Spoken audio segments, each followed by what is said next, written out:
हाय हाय। आह, आज तो मैं बहुत थक गई। सर में शदीद दर्द हो रहा है। बहुत बातें करती हैं लड़कियां।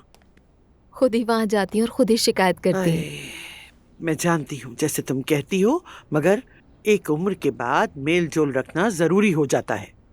आप कह रही हैं गॉसिप सेहत के लिए अच्छी होती है? अरे गपशप करो और वापस घर आ जाओ।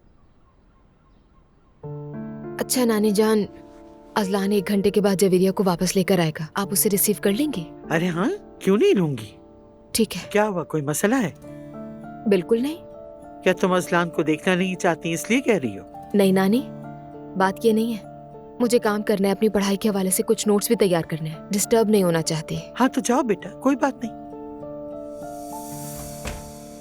अरे अस्सलाम वालेकुम बाबा, जल्दी आ गए आज। हाय अब्दुल्ला साहब, आइए देखिए कौन आया है काम आज। जल्दी खत्म हो गया। अरे आ जाओ दादा की जान, मेरी प्यारी गुड़िया। तो क्या आप अपने दादा से हर रोज मिलेंगी दादा की जान? क्या मतलब हर रोज? आप आखिरी बार कब मिले थे?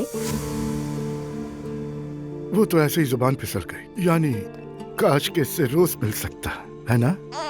ओ दादा की जान। चले से इसकी माँ के पास ले चलते हैं अब। हाँ ठीक है, मैं भी तुम्हारे साथ चलता हूँ। हाय, काश ये हर रोज हमारे पास आ सकती। मेरी गुड़िया, मेरी शहजादी जिंदगी। बेटी।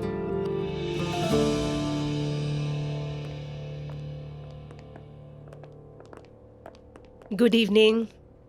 गुड इवनिंग अबू सईद साहब, फोन पर बात हुई थी। मैं रमीज हूँ। जी मैं जानता हूँ, खुश आमदीद। आप मिस नूर को तो जानते ही होंगे, मेरी असिस्टेंट असली। अस्सलाम वालेकुम। हाँ आइए। नूर एक मिनट, ये खातून कौन है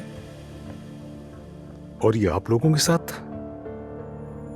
मिस्टर रमीज ने अभी तो बताया कि असली उनकी असिस्टेंट है। समझ गया, लेकिन ये यहाँ नहीं आ सकती। माफ कीजिएगा, आपका कहने का क्या मतलब? हिजाब नहीं किया इसीलिए। लेकिन क्यों अबू सईद साहब, ये तो हमारी कॉलीग हैं। सूरत हाल समझ सकती हैं, ये नहीं प्लीज। आइए।